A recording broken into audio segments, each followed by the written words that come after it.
I suck at writing scripts, so I took the script for my Pokémon Colosseum playthrough and forced ChatGPT to make it better.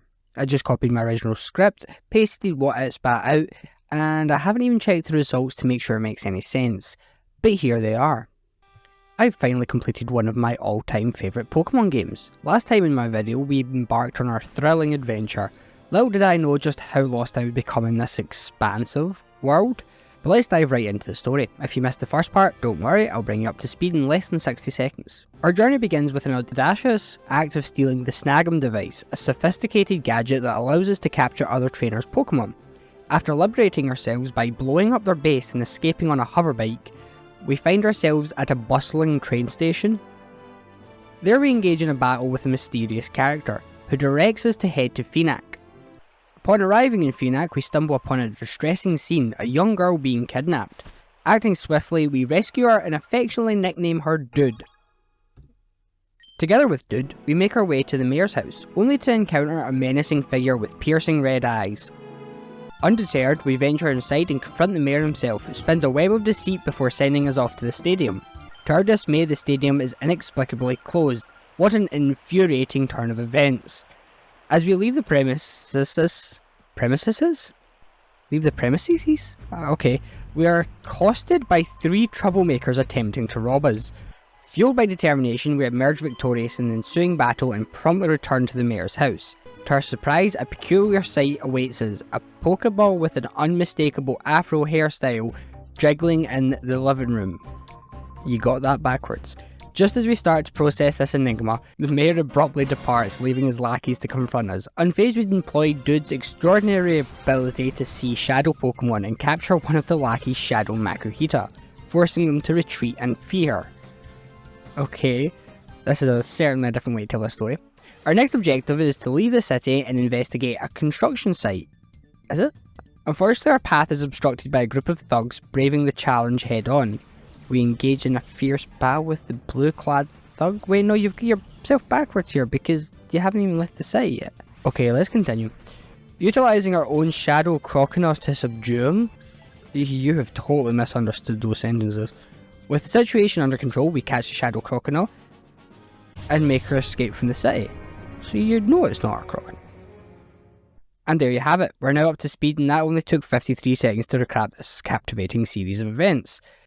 But finally we arrive at Pyrite Town, where the atmosphere is set by some truly slick music. Here we engage in battles with numerous trainers, some of whom possess a shadow Pokemon. While these battles are significant for training and capturing Pokemon, they don't hold much importance to the main storyline, except for a noteworthy exception: the encounter with a Noctowl, whose hypnosis move proves to be immensely valuable for future encounters with shadow Pokemon. Soon enough, I realised that we need to visit the police station, hoping to find some guidance. However, to my surprise, we come to face with the chief of what could arguably be the worst police force in the entire Pokemon universe.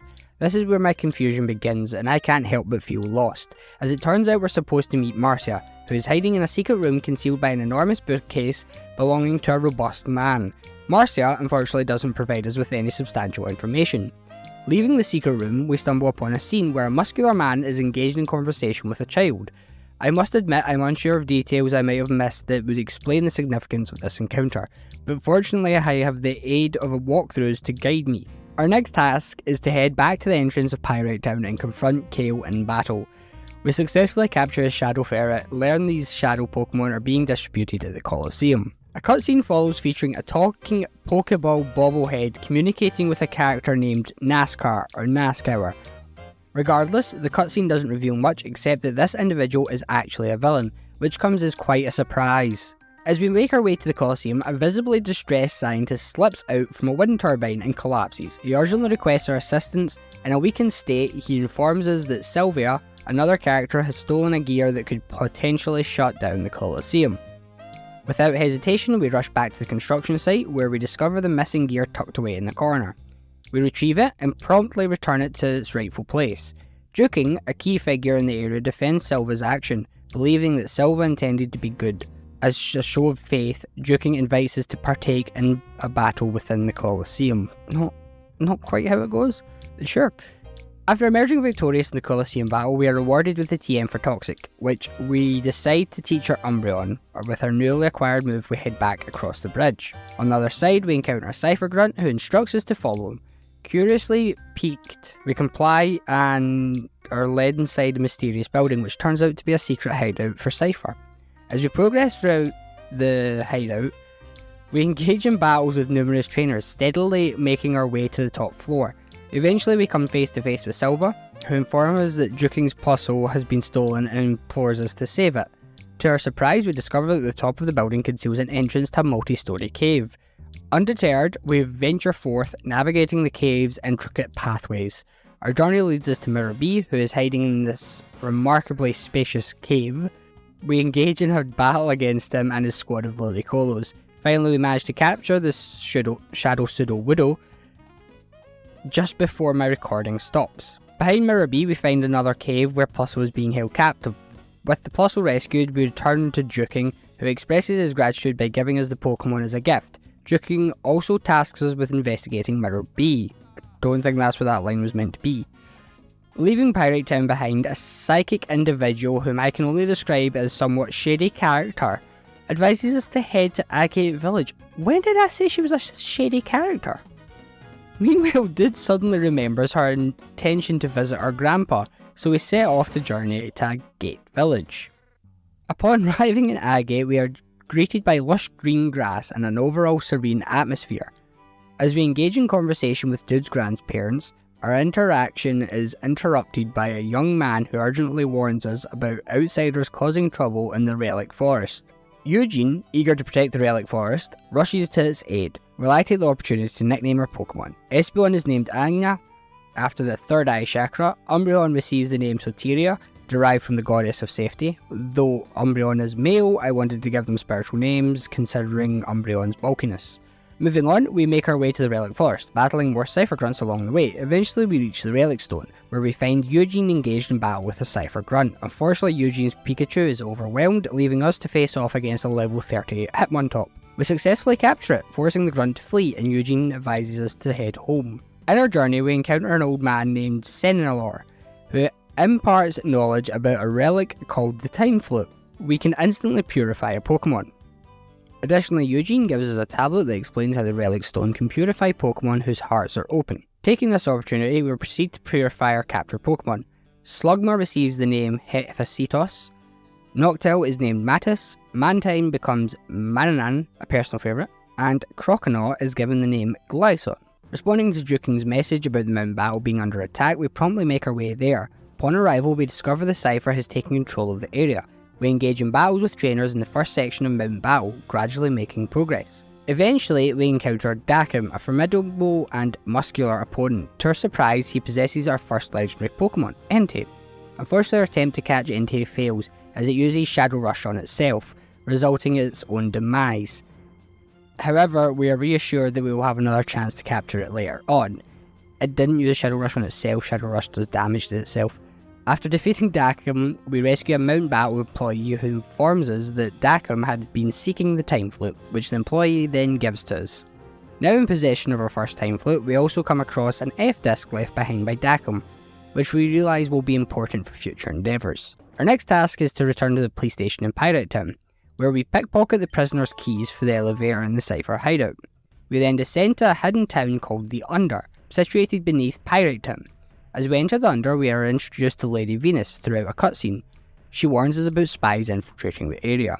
While exploring the Under, we encounter a boy in the central building who entrusts us with a power-up part to deliver to Net. After completing this errand, a cutscene ensues where we witness a conversion between Lady Venus and the introduction of Ain. They discuss their plans and Ian departs for the lab. Continuing our journey, we locate Net and hand over the power-up part. Net's contact information is added to our communication device. As we leave Net's hideout, a group of individuals informs us that Cypher has discovered the spy. We witness Silva being held captive in what appears to be a prison yard. Engaging in a battle against two grunts, we manage to retrieve the R-disc from Silva. Utilising this disc, we locate and confront Lady Venus. In the ensuing encounter, we successfully capture Suicune. However, Lady Venus escapes using the underground train, which prompts us to pursue her. Now, the footage is missing for this part. ChatGPT decided to cut that entire line where I explained that my recording had stopped and I hadn't noticed. Entering the lab, we engaged in an intense battle against numerous science and grunts. Suddenly an alarm is sounded, and we are forced to endure the blaring siren for the next few minutes. Eventually we reach Ian, but in our first encounter I am swiftly defeated without even glimpsing his legendary Pokemon. After a training session, I'm determined to challenge him again. This time we successfully navigate through his team and manage to catch Raikou, although the battle proves to be quite challenging. However, we still have yet to capture Entei. We retrieve the data ROM from behind Ian, which we hand over to Net, hoping it contains valuable information. Leaving the Under and Pirate Town, we discover that Real Gem Tower has already been completed. Can you believe it? That construction site we saw earlier is now a towering structure. Let's head over there. Arriving at the brand new and stunningly white Real Gem Tower, we enter the building and are presented with 3 paths to choose from. Opting for the right path leads us to the familiar muscle man Dakum. After an intense battle, we finally catch Entei, putting an end to our struggle with the missing shadow Pokemon. Dakum rewards us with a green ID badge. Next we take the left path. Encountering Mirror B, he challenges us and upon defeating him, we receive a red ID badge. Moving forward, we find ourselves in a lobby with a PC, healing machine and an old man. Unbeknownst to us, the old man is secretly a grunt, but we defeat him easily and press on. We stumble upon a high security door with 4 colour coordinated locks. We insert 2 ID badges we obtained earlier and set out to find the remaining 2. To the right of this room, we encounter Ian again, who once again overwhelms us. Accepting defeat, I decide on a final team. Anya, Soteria, Metis, Suicune, Entei and Vibrava. I proceed to purify Entei and train my Pokemon diligently. I challenge the Colosseums, initiate Mount Battle and eventually purify Vibrava, evolving it into Flygon, which I renamed Dylong after the mythical Chinese Earth Dragon. Now that my team is level 45 or higher, it's time to face Ian once more. This time we breeze through the battle, acquiring his yellow ID badge, and I receive an email from Eugene. As this email abruptly ends, I decided to head back to the gate to see what he has to say. Turns out to be worthwhile, as he hands us the Master Ball. Let's return to Real Gem Tower and find Venus. We defeat the grunt guarding the way to Venus and engage in battle with her. This battle goes smoothly and she awards us the blue ID badge. Now it's time to unlock that door. After insetting the badges, the door unlocks, revealing another peon. The battle doesn't offer much excitement aside from a Shadow Heracross. Let's move on. Walking into the main lobby of Real Gem Tower, we are challenged by a trainer, and then we face off against the receptionist as well. I decided to search this floor, battling all the trainers, but none of them proved to be very particularly exciting. After defeating another 5 trainers, we head up to the elevator and encounter NASCAR. He informs us that we must defeat some trainers before facing him. First up is a bodybuilder, who possesses a Shadow Miltank, although it proves to be a tough catch. We managed to succeed, but unfortunately lose Dylong in the process. It's totally cut out the battle with the Team Snagging boss. Zybog or Sibpog or whatever his name was. Our next trainer is a rider. As we enter the battle, I realise that our Pokemon do not heal between battles, which makes the upcoming fights much harder. The rider's Absol proves to be a nightmare, boosting itself with Sword Dance and devastating my team with Shadow Rush. Fortunately we managed to catch it, albeit with the loss of Midas and Soteria. We were able to revive Dylong and finish off his Sharpedo, but now we have to face off the next trainer with a weakened team. A Cypher Grunt approaches with a Shadow Houndoom. I know this battle might be tough, however we clear out our Turkle and Macargo easily and chip away the Houndoom's health with Dylong's Dragon Breath. Although we get it down to the red, it retaliates with a powerful Shadow Rush knocking out Dylong. We revive Dylong and successfully catch the Houndoom. On to our final trainer, yet another Cypher Peon. This one has a Shadow Tropius with Synthesis, that sounds horrible, which is a bit of a pain to deal with. Thankfully, we are able to use revives and potions to heal most of our team during this battle. Eventually we catch Tropius and end up in a better position than when we started the battle. Finally it's time to face NASCAR. We enter the battle and to our surprise our entire team has been healed. Well, that turned out to be a good use of items. The battle begins with his Dusclops and Gardevoir. Anya takes a chunk out of Dusclops with Psychic, while Dylong's Crunch barely dents Gardevoir. Gardevoir uses Taunt on Dylong and Dusclops confuses Anya. To counter NASCAR wasting a turn using X items, Dylong finishes off Dusclops with a Crunch. NASCAR throws Blaziken onto the field, which becomes a problem for Soteria. Regardless, I have Dylong and Soteria focus on Gardevoir. Dylong gets the first hit with Crunch, but then gets blasted by Gardevoir's Psychic, barely hanging on. Blaziken smacks Soteria with a Sky Uppercut, dealing significant damage. Soteria finishes off Gardevoir with a Feint Attack. NASCAR replaces Gardevoir with his Walrein, and I have Dialong use Earthquake while using Sorteria's turn to heal Dialong. Unfortunately, Sorteria and Blaziken get wiped out by the Earthquake, but I hope it was worth the sacrifice. I play it dangerously and send out Entei. Xatu, NASCAR's Pokemon, comes out, and Walrein knocks out Dialong with an Ice Beam.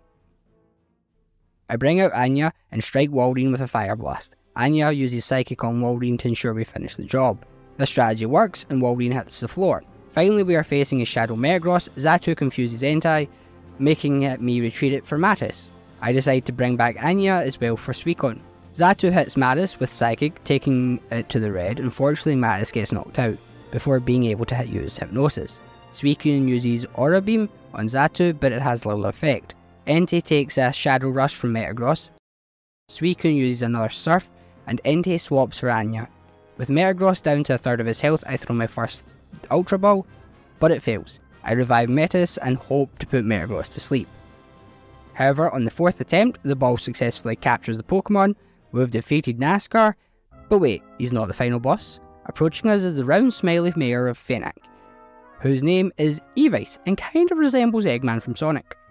The battle begins with Evice sending out Scizor and Salamence. Evice uses Eximes on his first turn, while Anya uses Psychic on Scizor. Dialong uses Dragon Breath on Salamence.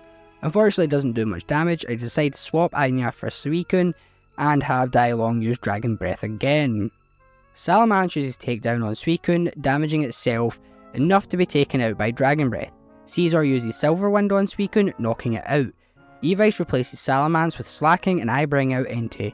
Slacking uses Earthquake, almost taking out Scizor and wiping out my Entei. I bring back Anya, and Dialong uses Dragon Breath on Scizor, finally knocking it out. Evice replaces Scizor with Machamp. Anya Oko's Machamp with Psychic, and Evice brings out his Slowking. Dialong hits Slacking with a Dragon Breath, but it has little effect. Anya takes out Slacking with Psychic, prompting Evice to throw out his Tyranitar. Not taking any chances, I use my Master Ball and successfully catch Tyranitar. Anya hits Slowking with Psychic, dealing moderate damage. Slowking retaliates by hitting Dialong with Psychic, clearing half of her health. Anya hits Slowking with Psychic again, and Dialong finishes it off with a Dragon Breath. And we did it! We finally defeated Cypher. After being defeated, the police come to arrest Evice, who tries to escape by helicopter. However, a fireball suddenly flies from the sky, destroying the helicopter. The legendary Pokemon Ho-Oh has come to the rescue. And that concludes my Pokémon Colosseum journey. It was a game that I really enjoyed playing. With its unique challenge of only double battles, the game offers a different experience compared to your average Pokemon game. There is some post-game content that I will explore on my own time. However, thank you for joining me on this journey, and perhaps we'll return to the Ore region again in the future. So that wraps up the script from ChatGPT, which compared to mine was written better, although there was parts that didn't really make much sense or was just straight out lies. I also decided to cut out the part where we face off against the Team Snagging Boss before fighting NASCAR.